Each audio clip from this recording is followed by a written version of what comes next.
Shanghai ताउन तंजीम का इजलास 31 अगस्त से 1 सितंबर तक चीन में होने जा रहा है। हालिया पाक भारत कशीदगी के बाद इस इजलास को गैर मामूली अहमियत हासिल हो चुकी है। इस जंग के बाद ये पहला मौका होगा जब पाकिस्तान और भारत की क़यादत किसी एक इवेंट में इकट्ठी होने जारी होगी। अगरचे दोनों ममालिक के वज़ीर आज़म की मुलाकात का इम्कान नहीं है, ताहम चीन और रशिया इस इजलास के ज़रिए खित्ते में कशीदगी कम करवाने में यकीनन एक किरदार अदा कर सकते हैं। ये तो वाज़ेह है कि इस इजलास में भारत की बजाय पाकिस्तान के मौक़िफ़ को ज़्यादा तरजीह दी जाएगी इंशाअल्लाह। इसका अमली मुज़ाहरा अब से चंद हफ्ते कबल शंघाई ताउन तंजीम के वज़ीर दिफ़ा के इजलास में साफ देखा गया। भारत इस इजलास के एलामिया में पहलगाम वाक़े को पाकिस्तान से जोड़ने की एक गलत कोशिश करता रहा, लेकिन तंजीम के रुकन ममालिक ने उसकी एक बात भी नहीं सुनी। भारतीय वज़ीर दिफ़ा ने तमाम हरबे नाकाम होने पर इजलास के एलामिया पर दस्तखत करने से इनकार कर दिया था।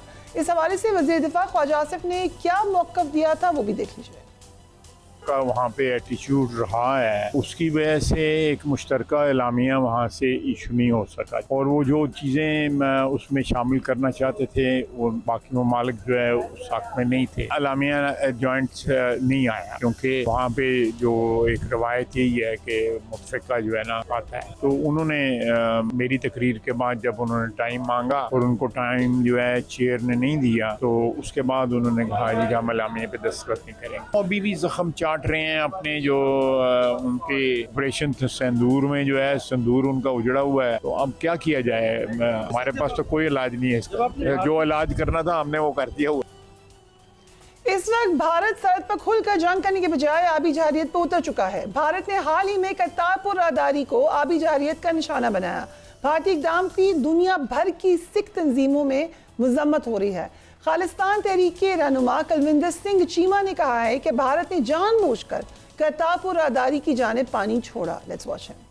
बदकिस्मती से हमारे वज़ीर दिफ़ा ख्वाजा आसिफ को भारतीय आबी जरयत नजर नहीं आई और उन्होंने एक इंटरव्यू में भारत को क्लीन चिट ही दे दी है। ख्वाजा आसिफ ने कहा कि भारत के पास पानी छोड़ने के अलावा कोई ऑप्शन ही नहीं था। उन्हें भी देखिए। ख्वाजा आसिफ को तो भारतीय आबी जरयत नजर नहीं आई, उनका मौका फ़र्क है, लेकिन वज़ीर मनसूबा बंदी एहसन इकबाल को ये एकदम वाज़ेह नजर आ रहा है। उन्हें भी देखिए।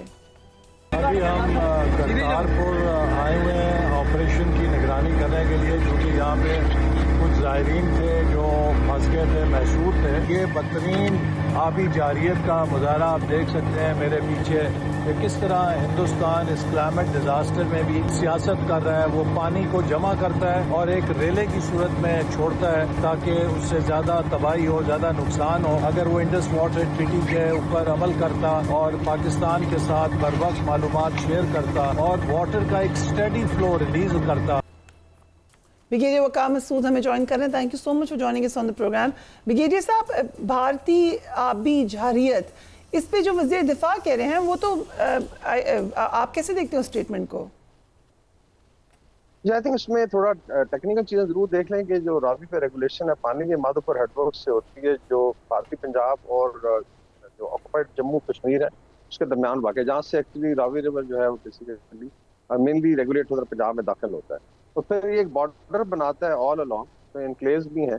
मैं इंडियन मीडिया की आई थिंक इनको बता देता हूँ, जो पंजाब की तरफ से कवरेज थी उसमें वो कहते हैं कि 3 रेले छोड़े गए और बड़े ये रेगुलेट किया गया था, यानी लिहाज से कि जैसे वाटर मनूवर था इसमें 1.25 लाख का, 2.25 लाख, फिर 2.5 लाख का।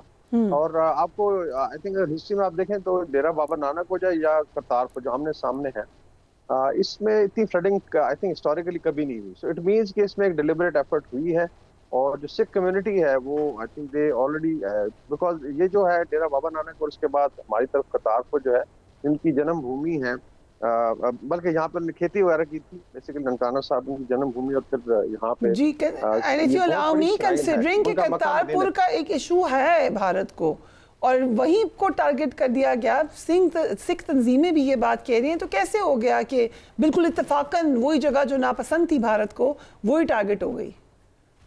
ये देखें ना, इसमें पहले भी ऑपरेशन सिंदूर के बाद जो है हजीमत तो उनको हुई, लेकिन सिखों का तो आना जाना बंद किया गया और अभी दे फाउंड एन अपॉर्चुनिटी। और पंजाब में बहुत ज्यादा आवाज उठी, इवन मेन स्ट्रीम जो ईस्टर्न पंजाब है, भारतीय पंजाब है, उसमें आई थिंक उनकी अगर बात भी सुने, दे ऑल्सो बिलीव कि ये इसमें सबट आ जाए बल्कि इनके चीफ मिनिस्टर तक ने कहा जी कि जब वैसे आप पानी के एक एक बूंद काउंट करते हैं, डिस्ट्रीब्यूट करते हैं हरियाणा में, पंजाब में, राजस्थान में, लेकिन जब फ्लड आता है तो सारे का सारा पंजाब के मत्थे मार दिया जाता है, पाकिस्तानी और भारतीय पंजाब। तो ये पंजाब दुश्मनी भी है और मेरे ख्याल में सिखों को श्राइन को टारगेट किया गया, and this should be highlighted.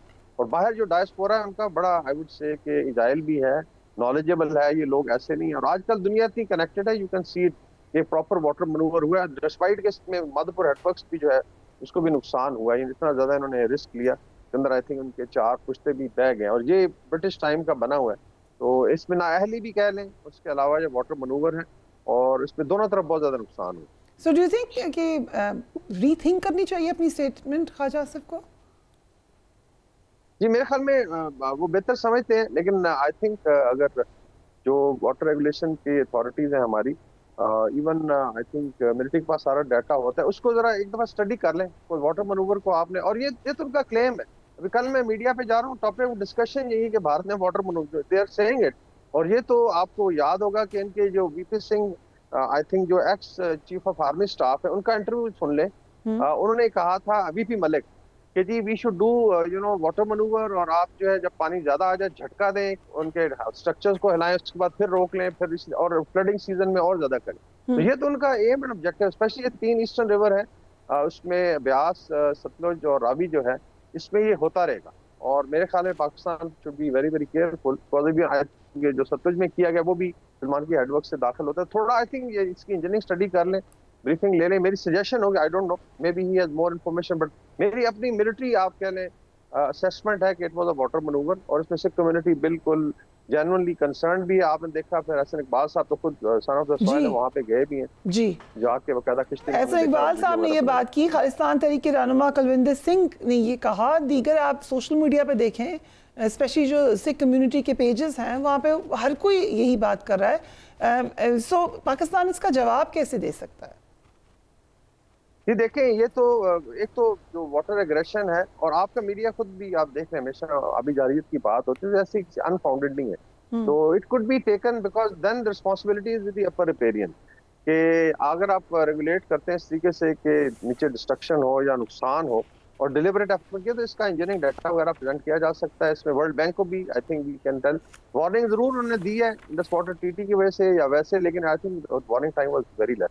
तो इसमें बेस्ड ऑन फैक्ट्स जो है आई थिंक तीनों रिवर्स का आप जो है और पास रिकॉर्ड भी देख लें, लेकिन ये अभी सर डिक्लेयर्ड पॉलिसी है भारत की, उसको साथ लिंक करके the case can be taken to world bank या इंटरनेशनल कोर्ट ऑफ जस्टिस है, और बेशुमार इदारे हैं जो एनवायरमेंटल चीज़ों को देखते हैं, वो इदारे हैं यूएन के, वहाँ ले जाया जा सकता है और बायलैटरली भी आप कम्युनिकेट कर सकते हैं। राइट। सो भारत ने आसाम में मुसलमानों को ज़बरदस्ती मुल्क से निकालना शुरू कर दिया है। एक रिपोर्ट है, उसके मुताबिक जून और जुलाई 2 माह में 3,300 से ज़ायद बंगाली निजात मुसलमान ख़ानदानों को बेदखल कर दिया है। रिपोर्ट ये भी कह रही है कि बीजेपी आसाम में तजर्बे के तौर पर ऐसा कर रही है। इसके बाद उसके बाद पॉलिसी पूरे भारत में नाफिज कर दी जाएगी। What do you say about that? ये देखें, इसमें तो पूरा लॉ लेके आ चुके हैं, जो CAA है, सिटीजन अमेंडमेंट एक्ट है, फिर इस तरीके से NRC है। ये भारतीय पार्लियामेंट ने बड़ा कंट्रोवर्शियल था, आपको याद होगा, सिर्फ मुस्लिम कम्युनिटी को ही मेनली टारगेट किया गया था। और अभी अगर डेमोग्राफिकली देखा जाए, मैं इनकी एक मुहिबा मोइत्रा है जो MP है बंगाल से, वेस्ट बंगाल से, वो बड़ी क्रिटिकल है इस चीज़ पे। वो बंगाली भी कहती हैं कि इस तरह का कोई एविडेंस नहीं कि बांग्लादेश से कोई मैसिव माइग्रेशन हो रही है।